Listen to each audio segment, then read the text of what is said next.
ongoing thing.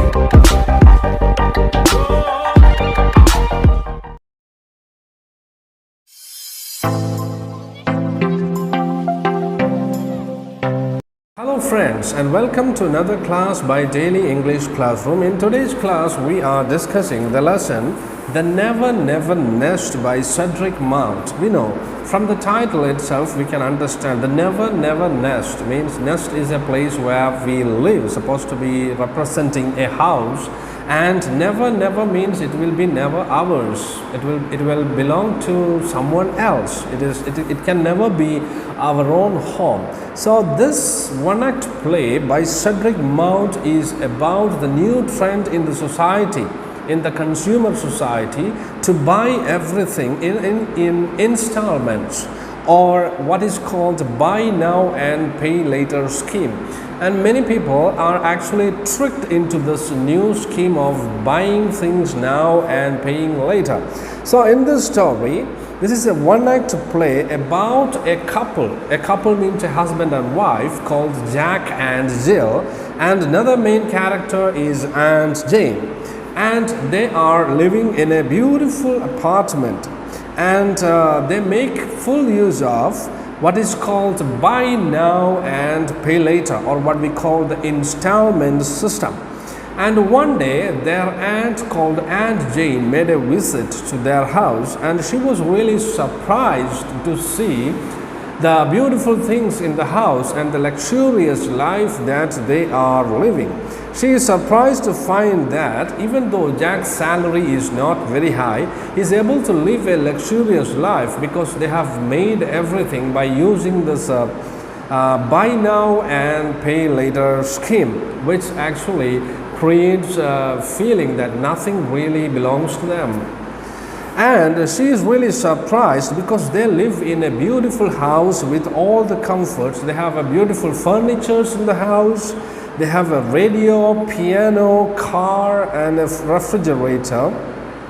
And she was really surprised how they are able to live such a luxurious life. And she remembered the amount that she had paid to them as a wedding gift, which was actually £200. And she was really surprised if by mistake had she given £2,000 instead of £200. There was a confusion in her mind because Jack and Jill is living in a very luxurious way. Then she was really surprised and asked Mr. Jack about the rent of the house. And then, to her surprise, Jack told her that this house is actually theirs. They don't have to pay any rent because they really own the house. They bought this house for just £10. So based on the installment scheme. So this play is actually criticizing the installment scheme by which everyone is tempted to live a life which is far beyond their means. So here we can see Jack is only earning just £6 in a week, but he is spending more than what he earns. So people are tempted or forced to lead a luxurious life because of this scheme. And this scheme is actually taking more money than what is required, which is actually a kind of a new culture, new way of living among the modern world. Aunt Jane is really shocked and surprised by the way Jack and Jill is living. Actually, she realized that even though they have everything in their house, nothing really belongs to them. They don't really own any of these things. For example, if you take the example of the car, he only paid for the wheel and the steering and some parts of the car, and they don't actually pay for the full car. And also for the sofa, very humorously, the writer has said he has owned only one leg of the sofa. And so Aunt Jane feels a little upset to sit there on the sofa because it belongs to someone else, and only a part of the sofa belongs to Jack. And she was really surprised how he is going to pay this money. They don't worry about, Jack and Jill are not at all worried about how they are going to pay off all their debts. And see, they have to pay £7 a week for these things or these luxuries in the house, and actually he is earning £6. Then how he is going to pay the remaining amount? And Jack very humorously, he tells that he's going to take a loan also. So loan and loan on other things, and living a luxurious life which is beyond what they actually earn. Actually, as we have to live in a way that it should be less than what we actually earn. But here in the case of Jack, we can see that he is spending more than what he earns. So this is not a good thing according to Aunt Jane.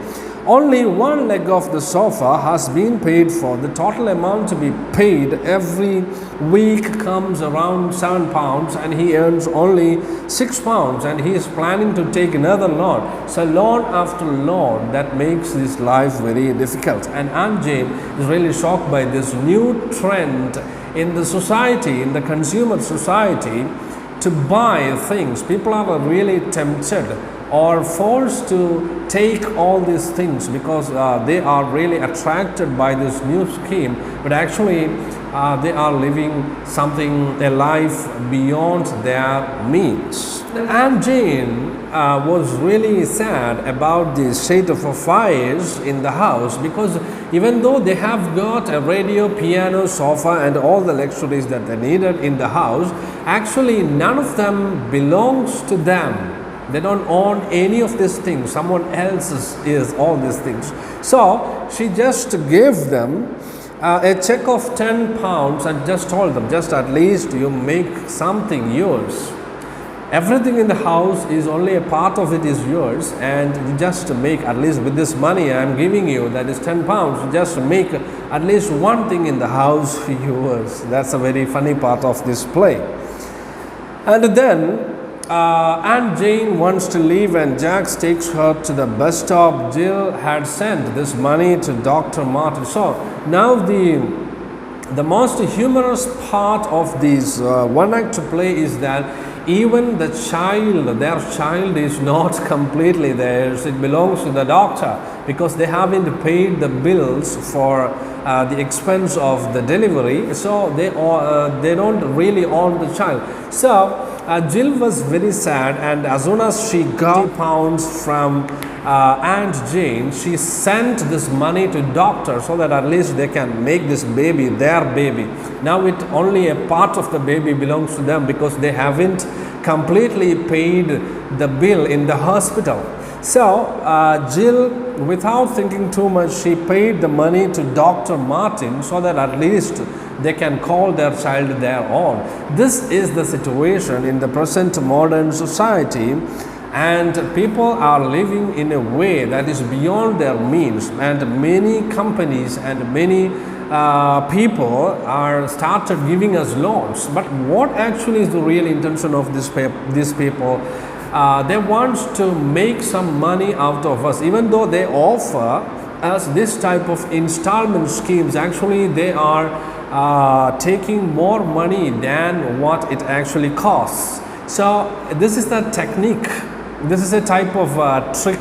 This is a type of trap that they have placed for the people who are really attracted to the modern developments, or the people who are really wanted to live a luxurious life. So this is a kind of trap by the society, by the business magnates, to make the people buy everything even if they cannot actually afford it. So this play is actually a critique of the modern tendency of the people to buy things beyond their means by using the installment system. So what happens was that they don't actually own any of these things, and if they fail to pay, they have the right to take all these things back from your home. So this is actually not practical to buy things using this installment scheme. And Cedric Mount has given here a humorous play about the attitude of the people to live beyond their means. Okay friends, that's all about this play, The Never Never Nest. Remember the title of the play, The Never Never Nest. That means a nest here stands for the home or the house which will never be yours. It will be someone else's. The Never Never Nest, and the name of the writer is Cedric Mount. And we have three important characters in this play, Jack and Jill, who are a couple living in Hampstead, and their Aunt Jane, and a nurse also appears in this play. And this play is about the modern tendency of the people to live far beyond their means by making use of the installment scheme, which is actually a kind of evil that makes people to buy things more than what they actually earn from their job. So people, here we can see the example of Jack, who is earning £6 and he is to pay £7 for paying his installments. So this is a kind of social evil, and we should learn how to live within our what we actually earn. Don't go beyond what we actually earn. So that's the theme of the story, and thanks for watching. If you haven't subscribed to our channel, please do subscribe and have a nice day. In the next class, I will explain the question answers and other activities of this lesson. See you then. Bye bye.